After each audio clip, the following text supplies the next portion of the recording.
Neptunia Sisters is a game, probably the best Neptunia game in 7 years. I may or may not have been waiting for this.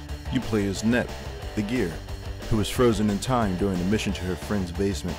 The game sees you reawaken 2 years later, only to find your nation has been overrun by monsters and your sister is missing. It's here you meet Maho, who is totally not a personification of Apple, and Anri, her keeper, or something, I don't know. She's pretty much just Sasuke but a girl. The entire world is under attack by someone you totally wouldn't guess if you played a Neptunia game. People are being frozen, everyone is playing gacha games on their phone, and there are fucking visual novel monsters attacking you.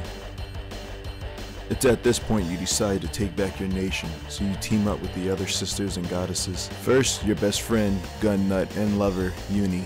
Then there are the twins. No, not those. And no, not those either. These twins, Ram and Ram. Then there's Noir, the Soon, Vert, who's addicted to VTubers, and Blonde, who has a hat or something, I don't know. The main new feature in this game is its action-type battle system that uses AP points to do commands. You can block, dash, attack, or unleash your super duper power move. Or you can't, because the bar takes like 7 years to fill up or something and I can't find a way to make it much faster. But when it does fill all the way up, you can transform and roll out your attacks without restriction. You can control 3 characters in battle by swapping around. Attacking an enemy on the field also turns them into a vegetable for a few seconds, allowing you to get the jump on them. The battle system is actually pretty well done for a compile heart game, especially on their first try. The battle system's kinda like Tales of Graces, but without all the polish. So I guess that makes it Tales of the Abyss instead, which it actually might be better than. All in all, you can keep swapping around, there's a good amount of attack options, it's actually not that bad. But when it comes to the dungeons, that's when the fun comes to an end. Yo Neptunia fans, remember Virtual Forest? You remember how long CVS receipts are?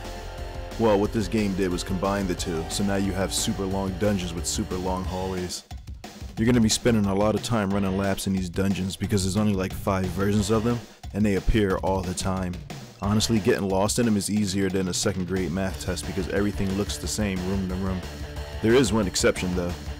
When you eventually take back Planetoon, you're allowed to walk around the city.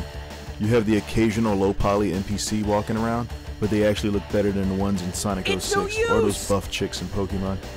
It's pretty bare though, it's like COVID simulator, like late 2020. You can also explore Planet Tower. Now this one's actually pretty decent. The entire place has like 15 to 20 floors, and it was nice walking around in a 3D space that you only saw in 2D before. You can also explore Neptune's room in 3D. Now you're probably wondering, who's even the enemy in this game? And if you guessed R4, or Arbor, or whatever they call her now, you'd be wrong.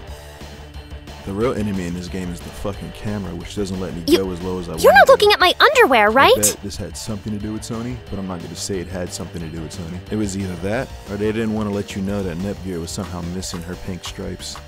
At least they didn't pull a samurai maiden and straight up censor all the upskirts. There's also a small accessory system. There's a good amount of options, but the best part is that you can remove Blonde's hat. All in all, Neptunia Sisters is a pretty fun game. It's probably 30-ish hours long. The shitty dungeons don't really overstay their welcome since the game is relatively short. All the classic meme meta writing is there. There's plenty of references to gaming developments in the last 2 years, such as Noir making a lottery for her new system, or Arlene Vox being in total lockdown, to no one actually caring about Louis. I don't give number ratings or anything to Neptunia games, but it's definitely worth a playthrough if you're a fan of the series. It should be on sale when you see this video, or the day after.